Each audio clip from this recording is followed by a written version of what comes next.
Hey guys, good afternoon. It is John C. Morley here, serial entrepreneur, and you are tuned into, yes, Inspirations for Your Life. I'm so happy you decided to join me. Today is April 19th, 2025, the day before Easter. Wow, can you believe that? Anyway, welcome everyone. I am your host, John C. Morley, serial entrepreneur. It's always a privilege, of course, a pleasure, and of course, an honor to be with you guys every single time that you are here on the show. So great to be with everyone here.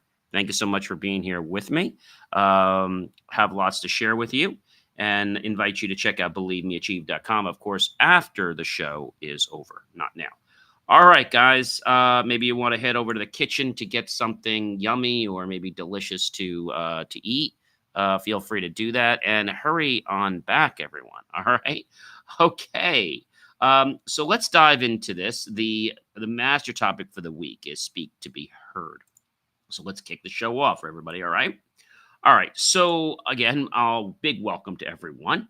I'm not only a podcast host, but I'm also a podcast coach and a serial entrepreneur, and I'm passionate about the way we need to speak to change our world. So today, I'm going to be exploring something powerful yet often overlooked: the art of clear speech and effective communication. Whether you're delivering a keynote, like I do many times, making a business pitch, or having a heart to heart with someone, how to say what you say is very important. Okay. And in this episode, I'm going to cover that. All right. All right. And we'll make some great impacts so you can deliver with confidence. So get ready, everyone, to fine tune your tone, elevate your enunciation, and perfect your pacing. Your best voice is waiting. So let's help find it together. Number one, articulate words clearly to avoid mumbling or slurring. Clear articulation is the foundation of impactful communication. When you mumble or slow your words, listeners have to work harder to understand you, and often they'll stop trying altogether. Speaking clearly shows that you are respecting both their words and, of course, the audience to which you are communicating with. So practice opening your mouth more when you speak and emphasize the beginning and the end of each word. Really important. Over time, this will build natural clarity, and that comes across as confidence and, of course, intentional. So, what are you waiting for, guys? Let's start doing that. Whether you're on a stage or on a phone call, a Zoom, crisp articulation earns attention and trust. Number two, be mindful of dropping word endings. Example, going versus going. In casual conversations, dropping word endings might seem harmless, even friendly. But in professional or formal settings, it can undermine, yes, your message. Saying going instead of going might save a syllable, but it can make you sound rushed, lazy, or unpolished. Listeners subconsciously pick up on these cues. Make a conscious effort to pronounce full word endings, especially with verbs and action words. This simple shift gives your speech more authority and demonstrates care for how you're perceived. Practice enunciation with tongue twisters and slow reading. One of the best ways to improve your enunciation is by working out your mouth muscles and tongue. Okay. Twisters are your vocal gym. So try classics like she sells seashells by the seashore, or red lorry, yellow lorry. Again, she sells seashells by the seashore. She sells she sells by the seashore. She sells seashells by the seashore. She sells seashells by the seashore. So you don't want to rush that. She sells seashells by the seashore. Red lorry, yellow lorry. Speak them slowly and clearly, then speed up as you gain control. She sells seashells by the seashore. She sells seashells by the seashore. All right. So that's a real good thing to do, these tongue twisters. And pair this with daily slow reading um, aloud. And reading aloud forces you, ladies and gentlemen, to focus on every single word. which builds muscle memory for clarity. Over time, this practice will train your voice to default to crisp, articulate speech, even under pressure. Number four, guys, record yourself to check for clarity and pronunciation. This is one of my favorites. Most people are surprised by how they sound when they listen to a recording of themselves. That surprise is your opportunity for growth. When you record your voice, you hear it from the listener's perspective, the pace, the clarity, the tone, and whether your words land effectively. Start small by recording short introductions or sample presentations. Play them back critically, but constructively, and ask, were my words clear? Was I too fast? Did I mumble? These self checks are like mirror time for your voice. They help you polish and project the best version of your sound. Number five, use tone to convey emotion and intent. Your tone is the emotional color of your communication. It's what tells someone you're excited, serious, empathetic, or disappointed. Even if the words themselves don't say so, tone adds emotional depth and personality to your message. When used intentionally, it can build connection and, of course, clarity. Want to inspire? Use an uplifting, confident tone. Need to calm someone? Lower your voice and slow your delivery pace. Remember, your tone tells the story behind the words. Make sure it matches your message. Number six, match your tone to the message and audience. Not every tone fits every situation. Think of tone as your wardrobe. You wouldn't wear gym shorts to a job interview, or and you shouldn't use a casual tone in a serious conversation.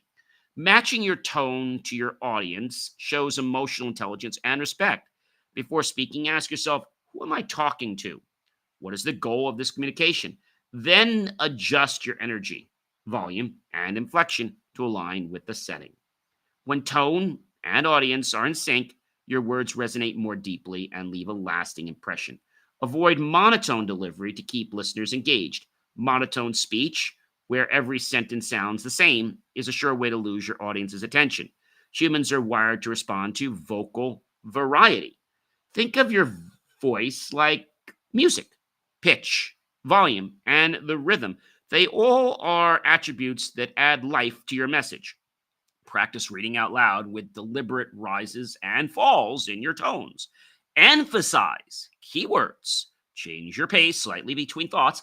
A dynamic thought, dynamic voice keeps listeners curious and engaged, while a flat delivery makes even the best ideas fall flat. Right? You get the point, right? Number eight, adjust tone based on the context and the audience feedback.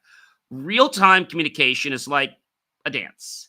You have to read the room. If your audience looks confused or disengaged, it might be time to shift up or change your tone. Are you coming off too strong, too soft, too robotic? Adjust on the fly. Maybe you need more energy, more warmth, or more pause. You get the point, right? Staying flexible and responsive with your tone makes your communication feel live and authentic. It tells your audience and shows them you're not just speaking at them, you're speaking with them.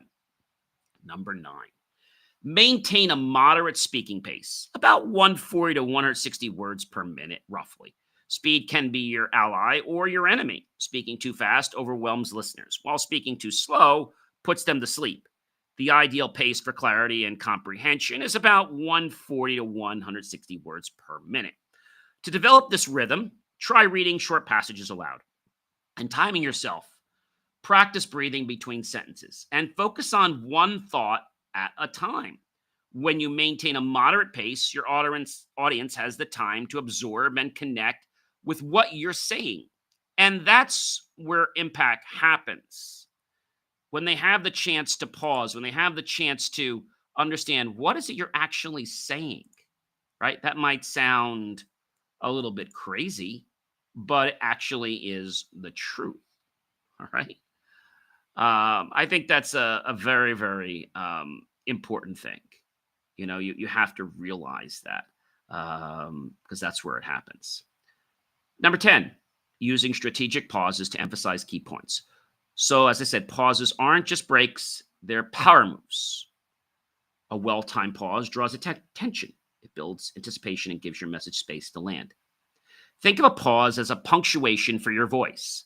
After making a powerful statement, pause for a second or two. Let your audience process it. Use pauses to separate ideas and shift focus. Don't be afraid of silence, it often speaks louder than words. With practice, strategic pauses will become natural and essential parts of your speaking rhythm. Number 11, breathe.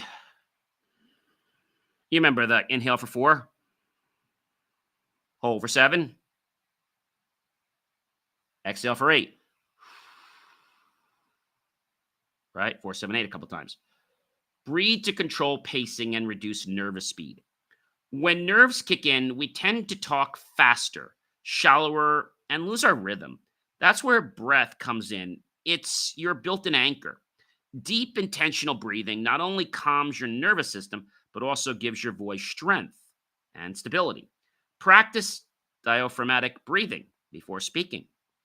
Inhale deeply through your nose, as we just said, and exhale slowly through your mouth. Doing that count like that 4, 7, 8 is a great one. This slows your pace down, supports your vocal strength, and keeps you centered. Your voice flows almost naturally and better when your body is calm. So think about that, guys. Really, really, really important. Number 12, combine enunciation, tone, and pacing for clear, impactful speech. Individually, these elements are powerful, but when combined, they create magnetic, masterful communication. Enunciation gives you precision, tone gives you presence. Let me say that again. Enunciation gives you precision, tone gives you presence, pacing gives you poise. When these three are aligned, your voice carries authority and authenticity. Listeners are more likely to trust, remember, and act on your message. It's not about being perfect, it's about being intentional. Practice combining these tools in everyday conversations and watch your influence start to grow. Number 13, developing a pre speaking warm up to prepare your voice and mind. Just like athletes warm up before a game, stretching, etc., speakers should warm up before talking. This primes your vocal cords, clears your mind, and centers your energy, maybe taking a glass of water. Your routine might include the vocal warm ups, like I mentioned, maybe humming, lip trills, breathing exercises, and a few tongue twisters. Even a short mental mantra like, I speak with clarity and confidence, can help immensely. Preparation reduces anxiety and boosts fear, allowing you to show up fully present and ready to speak your truth. I know we covered a lot here, guys, but my big question for you is, do you pay attention to your speaking? Or do you just kind of like say, I don't know, it was one talk, I'm just going to do the best I can, right? No. So now what I want to do is I want to give you basically a personal story for each point that I shared today. All right. And hopefully that'll cement it. Okay. Hopefully that'll cement it. I think when I start to give you personal things to do, it's like this amazing moment where we have the ability to do things that we didn't even know existed. Okay. We didn't even know that that existed. So that's an important piece, guys. Really important. So I want to share some of these stories that I have here. You know, when your voice isn't just heard, it's understood, it's respected. And remember, everyone, it is remembered. It is remembered. So I think sometimes we have a challenge of trying to figure out, you know, why is something going a certain way or why is it going another way? And I think that happens to us for the main reason that we, you know, basically start swimming before we're ready. It's like we went in the pool, but we forgot to take off, you know, our shirt, or you know, other things that we had on us. And I think those are really important things. So, without any further ado, let me go through some of these stories that I've come up with, and they've happened in my life. One of them is when we talk about articulating words clearly to avoid mumbling and slurring. I remember once giving a presentation in college when I was an undergrad, and I was so nervous I barely moved my mouth. A friend later told me they couldn't understand half of what I said. That feedback hit hard, but became a turning point. It was during some presentation for a topic I really didn't enjoy, because I love doing keynote speaking. I started practicing opening my mouth more and exaggerating sounds, even when it was a topic that I enjoyed. So, which felt odd at first, but eventually made my speech clearer and stronger. It was a game changer. Be mindful of dropping word endings. I used to say things like, I'm gonna, I wanna, I shoulda, right? A lot when I first started in my business over 30 some years ago. I thought it made me sound approachable, but one day after a pitch, a client told me I sounded rushed and unpolished. I didn't realize how much impact those little dropped endings had until then. Ever since that moment, I've been more mindful of speaking with complete words, especially in professional settings. Practice enunciation with your tongue, right? Using twisters and slow reading. Years ago, when preparing for my first podcast, I struggled with sound, being clear to go through the microphone and confident, because it was just me and basically one or two people out there, or zero people. I started doing tongue twisters each morning. One of my favorites was Unique New York. Unique New York. Unique New York. By doing this, we put a strong concentration on the words unique New York. Unique New York. At first, I stumbled through them. Unique New York. But after a few weeks, my articulation improved dramatically. Unique New York. That routine became a pre-show ritual that still helps me today. The next point, record yourself to check for clarity and pronunciation. I remember when I listened to myself on a recording that was a training session for me, I was shocked at how unclear I sounded compared to how I thought I sounded in real time. That experience has taught me the value of recording and reviewing myself. I record all the time, so I'm always watching these.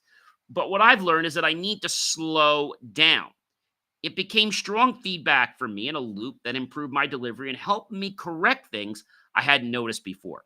Sometimes I'm always concerned about staying within a certain time frame. But hey, if my time frame gets off and the program goes over a little bit, I can cut something out when I edit it to send it to TV stations if that's the main concern. Because some of these TV stations, they're really picky that I fall right at 28 minutes and let's say 30 seconds or 28, 45 or 29. There's a lot of things that have to be done precisely. And there's a little bit of a buffer, but not a lot. So that's important to understand too. Use tone to convey emotion and intent. Early in my speaking career, I gave a talk that I thought was motivational, but someone told me afterward that I sounded cold and robotic. That hurt, but it also opened my eyes. I started practicing with different tones and recording them to hear how they felt and sounded. Now, I make a conscious effort to let emotion guide my delivery and connect more deeply with the audience I'm communicating with. Match your tone to the message and audience. I once used a very upbeat tone in a serious board meeting. I thought I was bringing energy in, but a colleague pulled me aside afterward and said it felt tone deaf. I was like, what? That moment taught me the importance of reading the room, and now I ask myself, what tone does the situation really call for? And adjust accordingly. Avoid monotone delivery. We all know this. I once gave a webinar where I read from slides almost the entire time in a flat voice. This was a topic I wasn't crazy about, but I was just reading because it was so much information and it was of a highly specific medical subject. The feedback, you lost me halfway through. That was tough to hear, but it motivated me to bring more variety into my voice. Now I use pitch changes, pauses, and emphasis to make sure I keep people interested from start to finish. Adjust your tone based on the context and audience feedback. During a virtual workshop, I noticed participants turning all different ways and tuning out from me. Faces were going blank. Energy became low. I paused and I asked a question in a lighter, more friendly, engaging tone. And suddenly people started participating. That taught me that feedback isn't always verbal. You have to watch and feel the energy and be willing to adjust on the fly, right on the spot. Maintain a moderate speaking pace. In one of my first tech presentations, I crammed in way too much content and spoke at lightning speeds.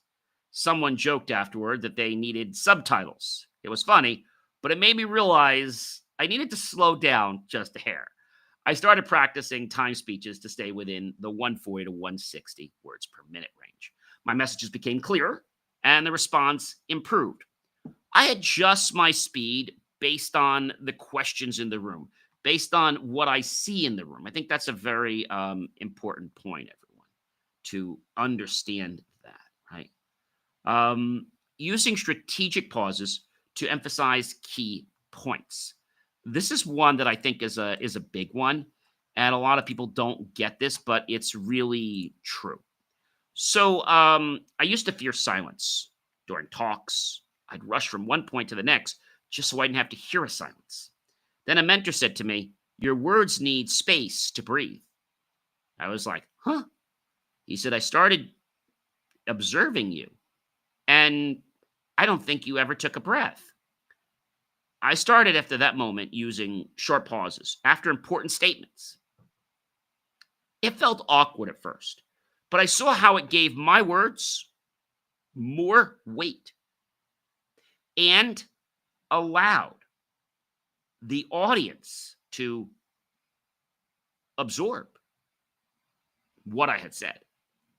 Now I use pauses as punctuation, not just in reading something, but whenever I do any type of a presentation or a keynote.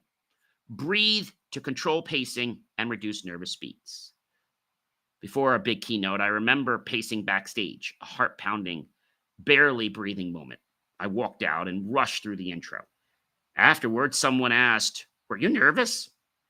That's when I realized my breath controls everything.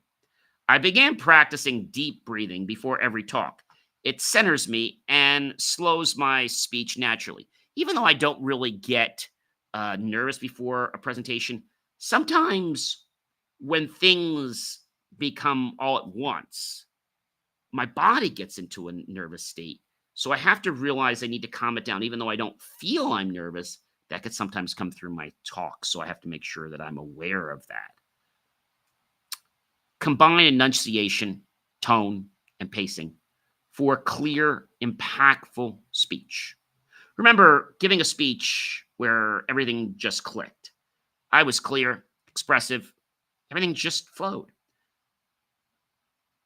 I was clear, I was expressive, and most importantly, I was calm and in alignment with my audience.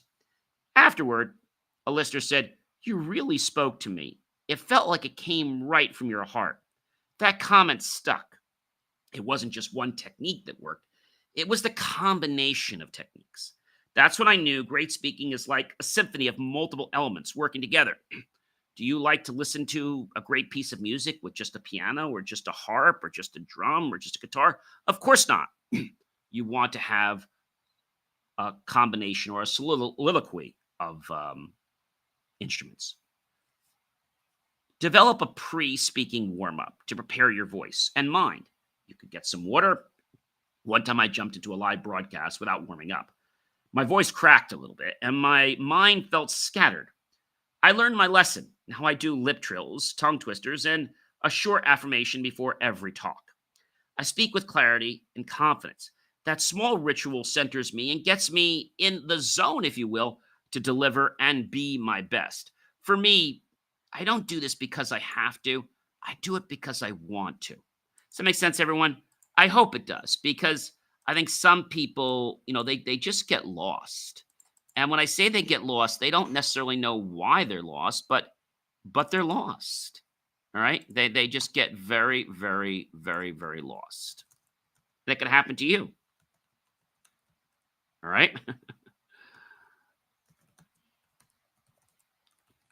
If we think about the fact that, we could make a mistake, of course we're going to make the mistake. But if we focus on being good, as we focus on the fact that there's more to our life than just that moment, right? And that's something for a lot of people out there to hopefully click and resonate with. Does that make sense with you guys? All right. So this helps me recall back a very, very important formula. Um, and you might know the formula. It's called the 738-55 rule by Mekarabian. I've talked about it before. When you communicate, 7% of the impact comes from the words you choose. 38% of your message comes from how you say the word. 55% of your communication comes from what you don't say. Your body language. That's pretty powerful, guys. Really powerful.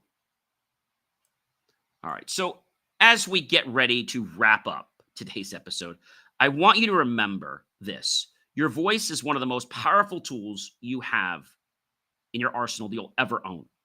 It's not just about sounding good, it's about connecting, it's about leading and inspiring. Whether you're speaking to a room of hundreds or having a one on one conversation, how you deliver your words and message can uplift, influence, and even transform someone's experience.